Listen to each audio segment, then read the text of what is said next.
기독교 강요 제2권 제3장 사람의 부패한 본성에서 나오는 모든 것은 다 저주받을 것뿐임.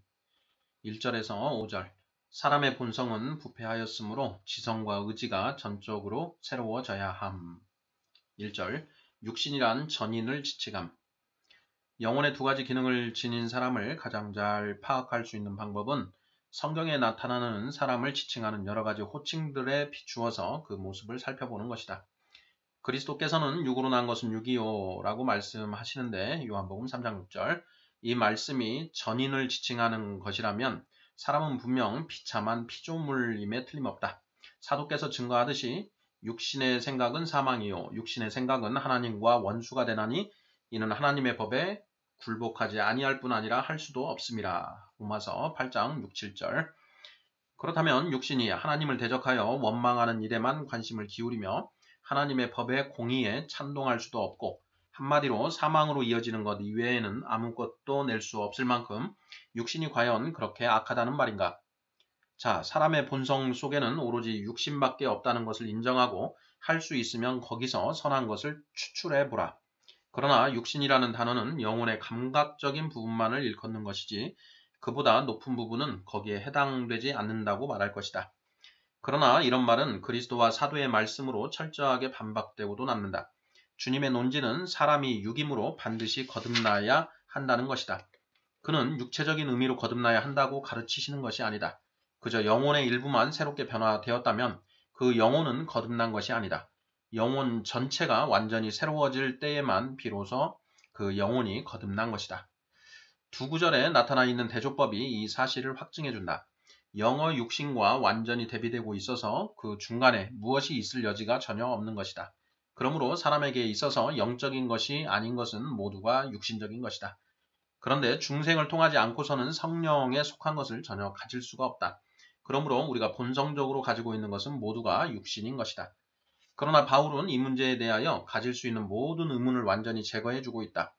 유혹의 욕심을 따라 썩어져가는 옛사람의 모습을 묘사한 다음 그는 너희 심령이 새롭게 되라고 명하는 것이다. 에베소서 4장 22, 23절 그는 불법하고 사악한 욕심을 영혼의 감각적인 부분만이 아니라 마음 그 자체 속에 있는 것으로 말하며 마음이 그렇기 때문에 마음을 새롭게 할 것을 명하고 있는 것이다. 그는 바로 앞에서 각 부분이 부패하고 타락한 상태에 있는 인간 본성의 모습을 그린 바 있다.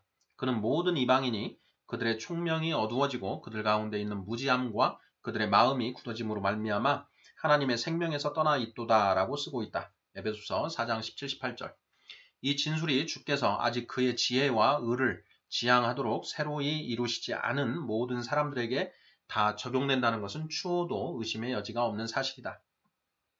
바울은 곧바로 신자들에게 너희는 그리스도를 그같이 배우지 아니하였느니라 라고 말하는데 에베소서 4장 20절 이 말씀과 비교해보면 그러한 사실이 더욱 확연히 드러난다. 과연 그리스도의 은혜야말로 인간의 눈먼 상태와 또한 그런 상태의 결과로 나오는 모든 악한 것들에서 우리를 자유하게 해주는 유일한 길이라는 사실을 이 말씀들에서 알 수 있는 것이다. 이사야도 어둠이 땅을 덮을 것이며 캄캄함이 만민을 가리려니와 라고 말씀한 다음 이사야 60장 2절 다시 여호와께서 그의 교회를 위하여 영영한 빛이 되실 것이라고 약속하심으로써 그리스도의 나라에 대해 예언하고 있다. 이사야 60장 19절 거기서 그는 하나님의 빛이 교회 안에서만 일어날 것이며 교회 밖에는 오직 어둠과 캄캄함만이 있을 것임을 증거하고 있는 것이다. 사람들의 허망함에 대한 진술들이 성경 도처에 특히 시편과 예언서에 나타나고 있지만 그것들을 일일이 열거하지는 않을 것이다. 다음과 같은 다윗의 말씀은 참으로 귀하다 아니할 수 없다. 사람은 헛되니 저울에 달면 그들은 헛됨 그 자체보다 가벼우리로다. 시편 62편 9절 이렇듯 사람에게서 나오는 모든 생각들이 어리석고 경박스러우며 미쳤고 사악하다고 조롱을 받고 있으니 사람의 지성이 그야말로 무거운 창으로 찔리는 격이다. 2절 인간의 부패에 대한 로마서 3장의 증언 또한 만물보다 거짓되고 심히 부패한 것은 마음이라 라는 말씀 또한 이에 못지않게 마음을 심하게 정죄하고 있다. 예레미야 17장 9절 그러나 간단히 문제를 다루기 위해서 한 구절만을 살펴보는 것으로 만족해야 하겠다. 이 구절은 우리의 본성의 전모를 들여다볼 수 있는 분명한 거울과도 같은 것이다. 사도 바울은 인류의 교만함을 내리치면서 이렇게 증언하고 있다. 의인은 없나니 하나도 없으며 깨닫는 자도 없고 하나님을 찾는 자도 없고 다 치우쳐 함께 무익하게 되고 선을 행하는 자는 없나니 하나도 없도다. 그들의 목구멍은 열린 무덤이요 그 혀로는 속임을 일삼으며 그 입술에는 독사의 독이 있고 그 입에는 저주와 악독이 가득하고 그 발은 피 흘리는데 빠른지라 파멸과 고생이 그 길에 있어 평강의 길을 알지 못하였고 그들의 눈앞에 하나님을 두려워함이 없느니라. 로마서 3장 10에서 18절. 이러한 병력 같은 말씀으로 그는 특정한 사람들이 아니라 아담의 후손인 인류 전체를 내리치고 있는 것이다. 또한 어느 한 시대의 타락한 도덕성을 질타하는 것이 아니라 우리의 본성의 한결같은 부패성을 탄핵하는 것이다. 이 구절에서 사도가 의도하는 바는 그저 사람들을 책망하여 회개하도록 하는 것이 아니라 모든 사람이 피할 수 없는 재난에 휩싸여 있으므로 하나님의 긍휼하심 이외에는 그들을 구해낼 수 있는 것이 아무것도 없음을 그들에게 가르치고자 하는 것이다. 그런데 이를 증명하기 위해서는 그보다 먼저 우리의 본성이 멸망과 파멸 속에 있다는 것을 입증해야 하기 때문에 그는 우리의 본성이 철저히 버림받은 상태에 있음을 입증해 주는 이런 증언들을 제시하는 것이다. 그러므로 다음과 같은 점을 확실한 사실로 받아들이도록 하자. 곧 여기에 묘사되고 있는 사람들의 모습이 타락한 관습의 오점 때문만이 아니라 본성의 부패함 때문에 그렇게 되었다는 사실 말이다. 이를 사실로 받아들이지 않으면 사람이 스스로 잃어버린 바 되었으므로 주님의 긍휼하심이 아니고서는 사람에게 구원이 있을 수 없다는 사도의 논지는 성립될 수가 없는 것이다. 여기서 나는 바울이 이 구절들을 임으로 부적절하게 인용하고 있다고 생각하지 못하도록 의심을 제거할 목적으로 굳이 이 구절들의 적절성을 증명하려고 수고할 생각은 없다. 나는 이 진술들을 바울이 선지서에서 인용한 것이 아니라 그 자신이 처음 말한 것들로 가정하고 논의를 전개할 것이다. 우선 그는 사람에게서 의를, 즉 성실성과 순결을 제거해내고 그 다음에는 건전한 지성을 제거해낸다. 로마서 3장 10절 11절. 과연 하나님께로부터 배도하였다는 것이야말로 지성이 결핍되어 있음을 입증해준다. 왜냐하면 하나님을 구하는 것이 지혜의 근본이기 때문이다. 그러므로 하나님을 저버린 모든 사람들에게서 반드시 이런 결점이 나타나기 마련인 것이다. 그리고 그는 모든 사람이 타락하여 말하자면 부패하였으므로 선을 행하는 자가 하나도 없다고 덧붙인다. 그리고 그 다음에는 그들이 이미 사악함 속에 내던져진 상태에서 자기들의 지체들을 더럽히는 부끄러운 행위들을 덧붙인다. 그리고 마지막으로 우리가 하나님의 다스림을 받아 인생의 발걸음을 옮겨야 하는데도 불구하고 사람들에게 하나님을 두려워하는 것이 없다고 선언하고 있다. 만일 이러한 상태들이 인류가 처음부터 물려받은 것이라면 우리의 본성에서 선한 것을 찾으려 하는 것 자체가 헛된 일일 것이다. 사실 나는 이 모든 사악한 특질들이 각 사람에게서 다 나타난다고 보지는 않는다. 그러나 이 히드라가 각 사람의 가슴 속에 잠복해 있다는 것은 결코 부인할 수가 없는 것이다. 몸속의 질병의 원인이 잠복해 있어서 키워지고 있을 경우 물론 고통은 아직 나타나지 않지만 그 몸을 건강하다고 할 수 없듯이 영혼도 그 속에 악의 열병들이 가득 차 있다면 그 영혼을 일컬어 건강하다고 할 수 없을 것이다. 그러나 이런 비유가 세세한 모든 사실에까지 맞는 것은 아니다.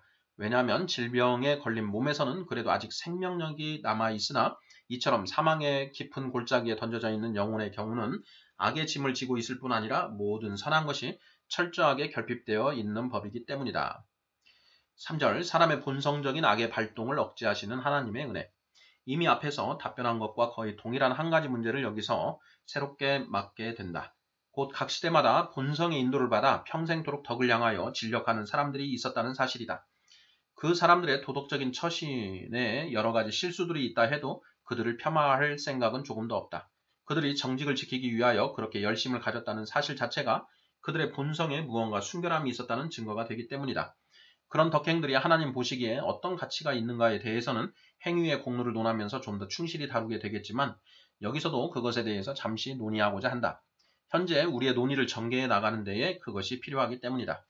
이 사람들의 예를 보면 사람의 본성을 전적으로 부패한 것으로 보는 우리의 논지가 잘못된 것처럼 보인다. 스스로 품행에 있어서도 탁월할 뿐 아니라 평생토록 지극히 존귀한 삶을 사는 사람들이 있기 때문이다. 그러나 여기서 우리는 인간 본성의 부패한 상태 속에 하나님의 은혜가 개입하고 있다는 점을 생각해야 할 것이다. 부패한 본성을 깨끗이 씻는 은혜가 아니라 내적으로 그 부패성을 억제시키는 은혜 말이다. 만일 주께서 각 사람의 심령이 그 욕심에 따라 마구 행하도록 그냥 내버려 두셨다면 바울이 사람의 본성을 정죄하며 지적하는 악한 것들이 모두 자기 속에 정말로 있다는 것을 스스로 드러내 보이지 않을 사람이 하나도 없을 것이다. 로마서 3장 12절, 시편 14편 3절. 그렇다면 무엇인가?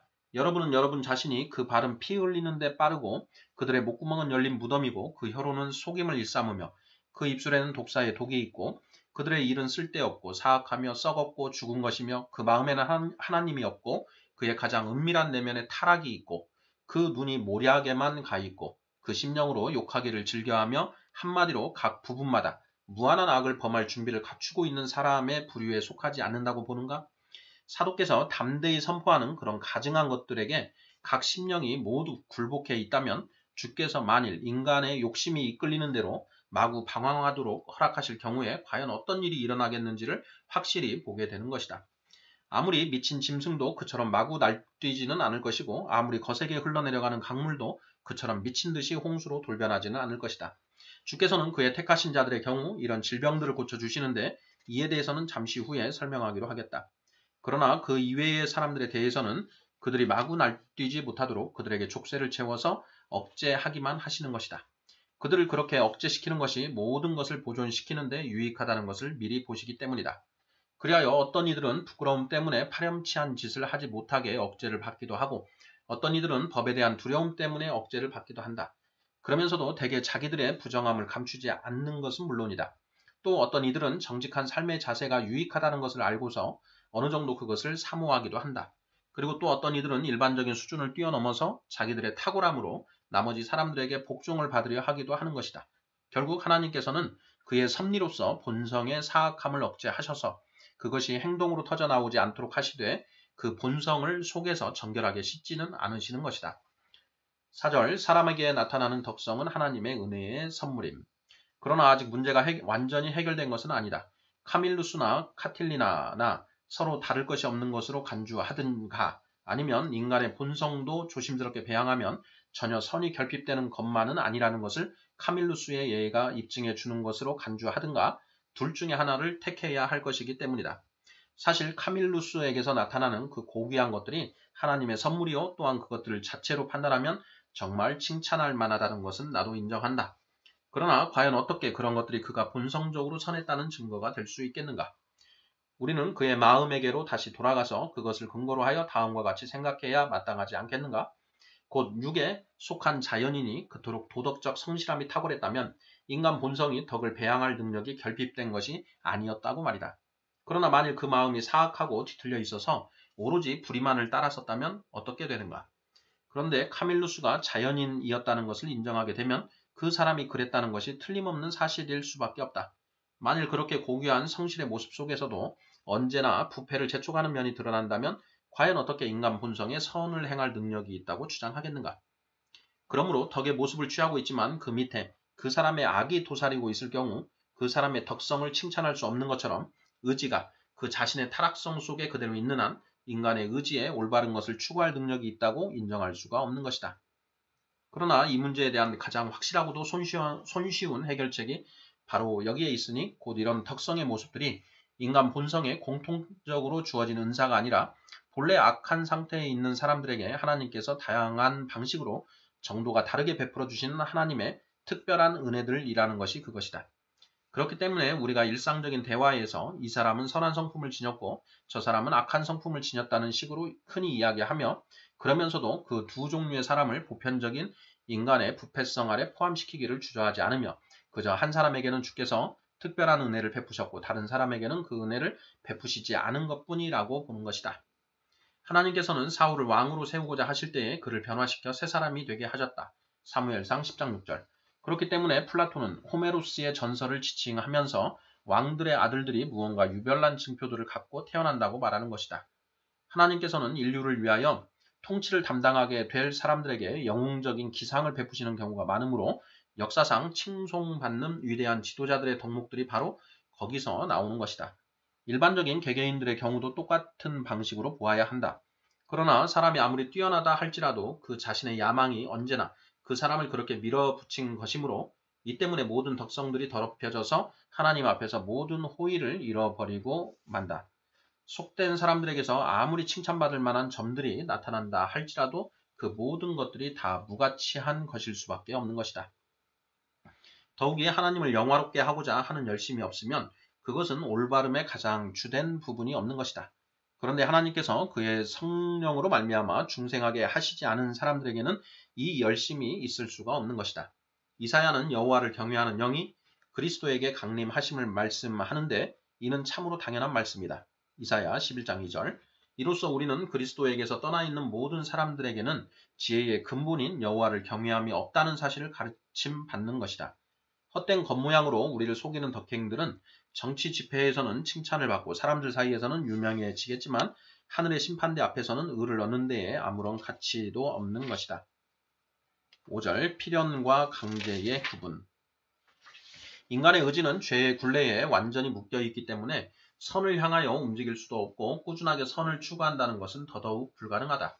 왜냐하면 그런 움직임은 바로 하나님께로 향하는 회심의 시초인데 성경은 그것이 전적으로 하나님의 은혜에 달려있다고 말씀하기 때문이다. 그리하여 예레미야는 자기를 돌이키시는 것이 하나님의 뜻일진데 자신을 돌이켜달라고 기도하였다. 예레미야 31장 18절. 그러므로 그는 또한 같은 장에서 신자들의 영적 구속을 묘사하면서 여호와께서 그들보다 강한 자의 손에서 구속하셨다고 말씀한다.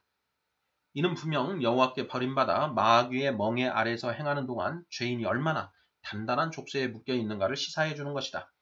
그러나 여전히 의지는 그대로 남아있어서 죄를 향하여 강력한 애착을 갖고 그쪽으로 향하는 것이다. 그러니 사람이 이런 처지에 있다고 해서 의지를 빼앗기는 것은 아니고 다만 의지의 건전성을 빼앗기는 것이다. 베르나르는 의지를 발휘하는 것이 우리 모두에게 있으나 선을 향하여 의지를 발휘하는 것은 이익이고 악을 향하여 의지를 발휘하는 것은 손해가 되며 따라서 단순히 의지를 발휘하는 것은 사람에게 속한 것이요 악을 향하여 의지를 발휘하는 것은 부패한 본성에서 비롯되는 것이며 선을 향하여 의지를 발휘하는 것은 은혜에서 비롯되는 것이라고 가르치는데 충분히 일리 있는 가르침이라 할 것이다. 자, 자유를 빼앗긴 의지는 필연적으로 악으로 이끌릴 수밖에 없다는 내 말을 납득하기 어려운 것으로 생각하는 사람이 있다면 참으로 의아스러운 일이다. 나의 말은 경건한 사람들의 말과 어긋나거나 이질적인 점도 전혀 없는 것이기 때문이다. 그 말이 사람들에게 거슬리는 것은 그들이 필연과 강제를 서로 구분하는 것을 모르기 때문인 것이다. 가령 누군가가 그들에게 하나님은 필연적으로 선하지 않으신가? 마귀는 필연적으로 악하지 않은가? 라고 묻는다면 무엇라 대답하겠는가? 하나님의 선하심이 그의 신성과 너무나도 밀착되어 있어서 그가 하나님이신 것이나 그가 선하신 것이나 똑같이 그럴 수밖에 없는 것이다. 마귀 역시 타락으로 말미암아 선에 참여하는 것에서 완전히 끊어져 버렸으므로 그는 악 이외에는 할 수 있는 일이 없는 것이다. 그러나 가령 어떤 사람이 하나님을 모욕하려고 하나님께서는 강제로라도 자신의 선하심을 보존하지 않으실 수 없으니 그가 선하다는 것에 대해서 굳이 칭찬을 받으실 이유가 없다는 식으로 빈정거린다고 하자. 그럴 경우에는 곧바로 답변할 수가 있다. 곧 하나님께서 악을 행하지 못하시는 것은 그렇게 못하시도록 어떤 강제적인 압력을 받기 때문이 아니라 그가 한량없이 선하시기 때문이라는 것이다. 그러므로 하나님께서 마땅히 선을 행하실 수밖에 없다 할지라도 그것 때문에 선을 행하는 하나님의 자유의지가 전혀 방해를 받지 않는다면 또한 마귀가 오직 악 이외에는 아무것도 행하지 못하지만 그럼에도 불구하고 자기의 의지로 악을 행하는 것이라면 사람이 죄를 지을 수밖에 없는 필연성 아래에 있다고 해서 그 사람이 의지와는 별 상관없이 죄를 짓는 것이라고 말할 사람이 어디 있겠는가. 아우구스티누스는 여러 곳에서 이러한 필연성에 대해서 말하고 있다. 코엘레스티우스가 이에 대해 트집을 잡으며 그를 비난했지만 그는 주저하지 않고 이렇게 단언하였다. 자유를 통해서 사람이 죄 가운데 있게 되었지만 그에 대한 형벌로 나타난 부패성이 자유를 필연으로 바꾸어 놓은 것이다. 그는 이 문제에 대해서 언급할 때마다 주저하지 않고 이를 필연적인 죄의 속박으로 말하고 있는 것이다. 그렇다면 이러한 구분에서 가장 중요한 사실은 사람이 타락에 의하여 부패하였을 때에 강제에 의해서 억지로 죄를 지은 것이 아니라 자신의 의지로 죄를 지은 것이며 강압에 의해서가 아니라 자기 마음의 강력한 이끌림에 의해서 죄를 지은 것이요 외부로부터 어떤 억압에 의해서가 아니라 자기 자신의 욕심에 이끌려 죄를 지은 것이라는 것이다. 그의 본성이 너무나 부패해 있어서 그는 오직 악을 향해서만 움직일 수가 있다. 그러나 이것이 사실이라면 이는 사람이 분명 죄를 지을 수밖에 없는 필연성에 매여 있다는 것이 분명히 드러나는 것이다. 베르나르도 아우구스티누스의 견해에 동의하여 이렇게 쓰고 있다. 모든 생물들 가운데 오직 사람만이 자유롭다. 그런데 죄가 개입함으로 인하여 사람 역시 일종의 폭력을 당하는 처지가 되었는데 이것으로 그의 본성이 아니라 그의 의지가 해를 입은 것이다. 그럼에도 그가 본래 부여받은 자유는 빼앗기지 않고 그대로 있는 것이다. 그리고 조금 뒤에 가서는 이렇게 쓰고 있다. 무언가 비열하고도 이상한 방식으로 그 의지 자체가 죄로 말미암아 더 악하게 변하여 그 자체가 필연이 되어버린다. 그렇기 때문에 필연이 그것이 의지에 속하면서도 의지에게 변명할 기회를 주지도 않고 반대로 의지도 그것이 이끌림을 받아 그릇된 상태로 나아가지만 필연을 배제할 기회를 갖지 못하는 것이다. 이 필연이 말하자면 자의적인 것이기 때문이다. 그리고 더 뒤에 가서는 우리를 압박하는 멍에는 다른 것이 아니라 일종의 자의적인 종노릇의 멍에이며 따라서 의지가 자유로울 때에 스스로 죄의 종이 되었으니 종노릇의 상태를 보면 비참하기 이를 데 없고 의지를 보면 변명의 여지가 없는 것이라고 말한다. 그러면서 그는 다음과 같이 결론을 짓는다. 이렇듯 영혼은 무언가 이상스럽고도 악한 방식으로 자의적이면서도 자유로운 필연성 아래에 있어서 종노릇하면서도 동시에 자유로운 것이다. 필연 때문에 종노릇하는 것이요 의지가 있으니 자유로운 것이다. 그리고 더 이상스럽고 더 한심스러운 일은 영혼이 자유롭기 때문에 죄책이 있으며 죄책이 있기 때문에 종노릇의 상태가 있는 것이요 결국 자유롭기 때문에 종노릇하는 상태에 있다는 것이다. 독자들은 분명 내가 무언가 새로운 논리를 제시하는 것이 아님을 알 것이다. 이것은 그 옛날 아우구스티누스가 가르쳤고 또한 모든 경건한 자들이 동의하였으며 거의 천여 년이 지난 지금에 와서도 수도원들에서 유지되고 있는 가르침이기 때문이다. 그런데 롬바르드가 필연과 강제를 서로 구분하는 법을 알지 못하여 치명적인 오류가 끼어들도록 빌미를 제공한 것이다.